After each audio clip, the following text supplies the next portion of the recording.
Hello, and thank you for watching Grassroots TV as we work through issues relevant to the upcoming November election. I am Curtis Wackerle of the Aspen Daily News, and I am joined today by Rick Balentine, Chief of the Aspen Fire Department, Aspen Volunteer Fire Department, and Karl Adam, who is the President of the Board, and we are going to talk about Ballot Issue 6A, which is the measure that we are going to be deciding pertaining to the mill levy property tax rate for the fire district and some of the things that the fire district is looking for in this election. So thank you guys for joining me. Thank you. Thank you. I want to start off by asking if you could just describe a little bit the fire district, the fire department, how it's structured, and Sure. the state of things as they sit today. Sure, no problem. Our fire district, a lot of people think it's just the city of Aspen, but our fire district actually encompasses 87 square miles. So we cover a lot of ground. It's not just the town of Aspen. We do mutual aid up the top of the Independence Pass, but we have a pretty good sized district. It's covering everything up from, the ABC or... Yeah, well, we go all the way out to just past Aspen Village, Okay. Joe Bosdale. That's Okay. outside of our district there, and Okay. this side up to Independence Pass. And it's a volunteer district. Tell me a little bit about that. It is. It's primarily a volunteer district. Currently we have about 36 or 38 volunteers. We take some new guys on right now, new folks on. Okay. It's been that way since 1881, actually, when the fire department was formed. I only have a total of 6 paid staff on our fire department, which is a pretty low number. And why is it structured that way? Obviously, we're going back to our a long time in the past, but surely there's been discussions over the years as to whether or not that's the best structure. Why do we have it that way? There has been. We've pretty much bucked the trend of a lot of departments in this area and other places around the country. We're fortunate that we live in a town where we do quite a bit of recruiting. This year we're bringing on 7 new people, so we really stepped up the recruiting in the last few years to get more people on. But either way, we still usually maintain around that mid-30 number of volunteers by the time we get new people on. Other people are leaving, so it's hard to get really above that number.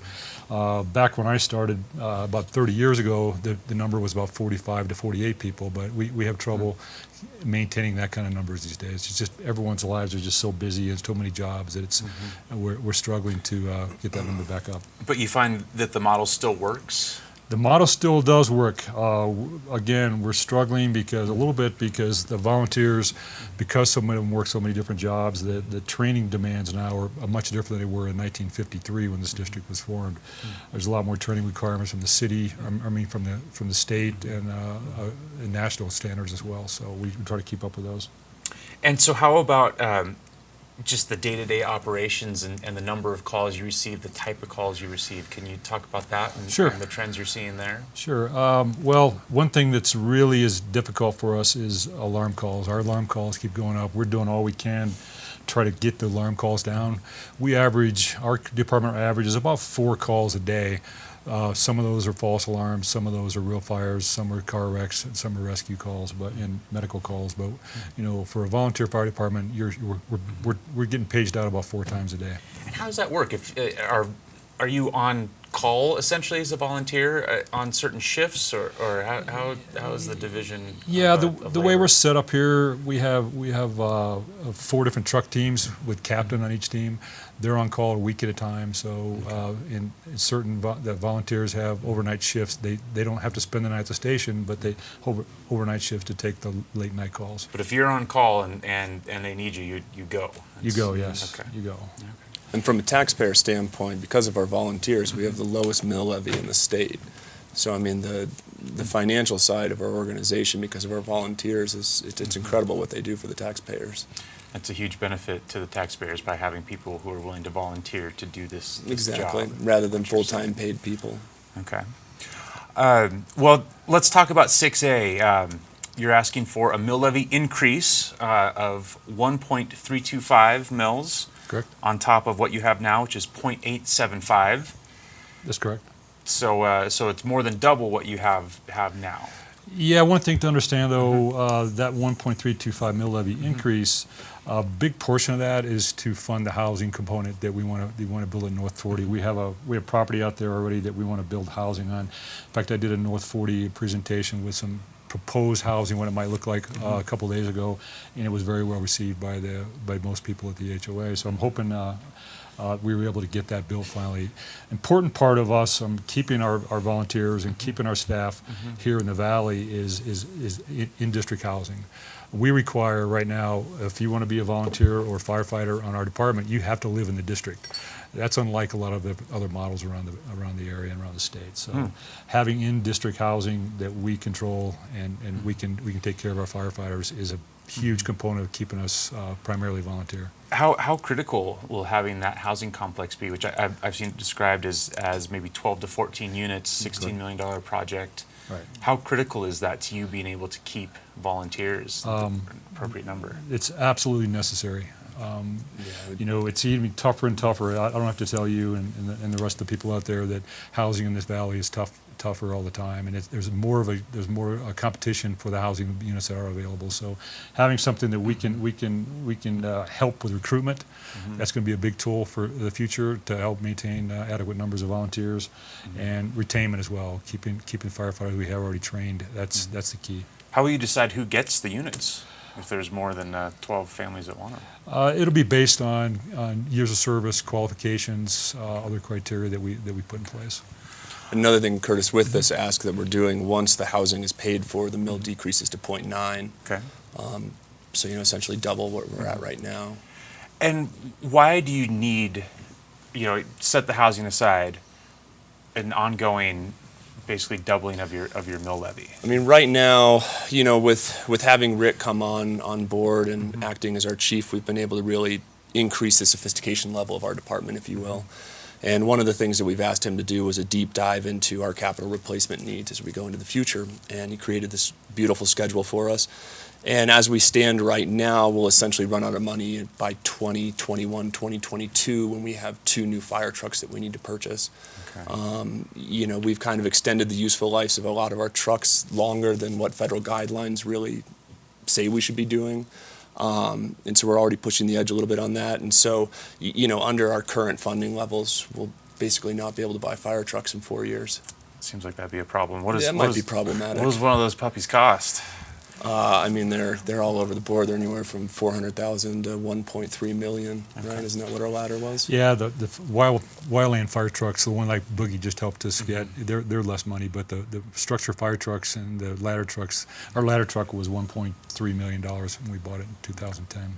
So this will fund your ongoing apparatus replacement needs well into the future. Yeah, and I mean, you know, what we're really looking at right now is trying to strategically set the organization up for the future. And another big item that we want to do is to set up a wildfire fund. You know, we all saw this summer with Lake Christine, that was a very expensive fire for that district. And so we want to have a cushion set up for our taxpayers so that we can basically pick up a phone anytime a fire starts and get all the support that we need immediately, not have any financial reservations about it. And so I think that's a very important component of what we're trying to accomplish here. So a certain portion of the money would be set aside in sort of a long-term savings account for wildfire or some sort of disaster emergency that will cost the community a lot of money to deal with. Exactly. I mean, what's the bill that they're giving to Basalt Fire? You know, I don't know what the final bill came out to be. I just remember hearing numbers of how much they spent on retardant the first couple of days, and it was a lot of money. It's staggering. It depends on how the fire is and where the fire is, how it gets split up between the feds, the state, and the districts and the county. But it can get real expensive really quickly. Another part I know of this ask is dealing with one of the quirks of the Colorado Constitution, which is the Gallagher Amendment, which has been hurting rural fire districts like ours, and it's going to continue to hurt for a few years. Can you talk about that? Sure, I'd be happy to. That's not just going to affect us. It's actually going to affect every fire district and every other special district in the valley, including the other fire districts in the valley as well. So, for our personal, for our district, in 2008 or 2019 or 20, it's going to be as much as over $500,000 in cost. I think the exact number was... That was with the increased mill? With the increased mill, it would be $557,000. So the increased mill we're asking for 1.325, that number of $3.3 million. 2020, that's going to be deducted. You can deduct $557,000 from that number. It'll be bringing in less, $550,000 less than it would be now because Gallagher and the way it tamps down the amount of Yeah, and property tax that's all revenue. based on residential assessments rates. They're going from a 7.2 to a 6.1 in 2020. Okay. For people who don't know, Gallagher requires that 45% of all the property tax revenue in the state comes from residential, 55% from everything else, from agriculture, commercial, and oil and gas. And what's been happening because of the exploding residential property values on the Front Range, that's basically required everybody else around the state to not be able to collect as much revenue from their residential property tax base, I think is the simple way of putting it. summary. Is that correct? And for us, we're affected even more in some ways because 68% of our property value in our district is residential. So that really hits us especially hard. Some districts may have more commercial and other things, but we're 68% residential here. Okay. So everybody's dealing with that, including you, and that's part of the reason behind this ask. I know another thing that's in there is bringing on, is it one additional paid staff who would be the official training officer? Yeah, we have a big need for additional staffing, and part of that would be training. The training requirements we have right now, trying to keep the people up to date on training, that's the plan right now. Additional staffing on top of that would be to help maintain some of the service we have. We started a wildfire mitigation inspections several years ago. Okay. All that really takes a lot more time. And Takes also some paid staff to do that. and pre-planning all the buildings. We started a pre-planning of all the commercial buildings in town. So just maintaining our current task is a pretty big deal. So how many additional paid staff would you have should this pass? That's still to be decided by the board once we kind of get through this, but it won't be. It's going to just be enough that we need to maintain the volunteers model. And why is it important to have the training role as a full-time role? To talk about how that supports the volunteer model. Our model is a little bit different than it used to be. When I came on about 30 years ago, there was a lot more folks like me who maybe had a little more hands-on on trucks and other things. But right now, you got a lot of the new people coming on right now really require someone to help them train, do truck checks, do truck training, learn how to do trucks, and that can be any time during the day or night. A lot of our folks work at nighttime, so they want to do training or during the daytime. So having people available pretty much any time, any day to help our people train is going to be critical. How much training do each of these volunteers go through? There must be a requirement. Oh my goodness! Starting out, it's hundreds of hours a year, hundreds of hours. How much are you guys doing with regard to the wildfire issue? And it seems like that's a growing threat in our communities, especially with warmer, drier summers. Yeah, one thing that we've learned over the last couple of years, we recently helped host a wildfire forum. You know, the threat of wildfire right now is greater than it's ever been. The summers are getting longer, fire danger is getting higher every year. So we've been pretty proactive on that. We send our folks out to wildfires around the country and around the state to get training. So when Lake Christine happens up here or something like that happens here, our folks are trained better. So it's a pretty big deal going forward. This year, too, for the first time, I think it was the first time in the state, we actually brought on some interns from Mesa State College to come in to live in one of our fire stations and help us with wildfire. And we'll probably continue that program again next year. You know, we're also working with the citizens and different neighborhoods and trying to identify wildfire risks and help mitigate it. Yes, since Lake Christine, we've had about 500 or 600% uptick in people calling us to come out and inspect their properties. Well, just as we wrap up here, maybe Karl can address this from the board perspective, but why should people vote for 6A and what might happen if they don't? I think people should vote for 6A to help support a critical organization for the community, an organization that certainly protects everybody and ensures the safety of their property and livelihoods. And if you don't vote for 6A, start seeing some old trucks rolling around town. One thing I want to stress, if it's okay, Curtis, is as I've been talking to people about this, the number one asked question about why should we give you more money?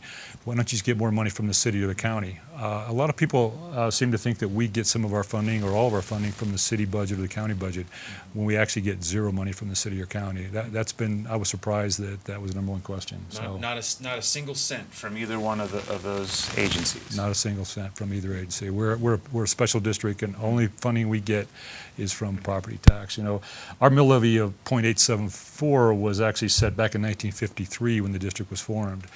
And we haven't asked for an operational mill levy since. That was the same year Dwight Eisenhower was inaugurated president, I think. So this is the first time we went to our taxpayers to raise our operation budget since our district was formed. Well, if people would like more information on this, what should they do? They can call me anytime at the office, and I'd be happy to give them more information. They can go on our website as well, aspenfire.com. There's some information on there. All right, well, thank you very much, both of you, for taking the time. I really appreciate it, and good luck going forward. Thank you very much, Curtis.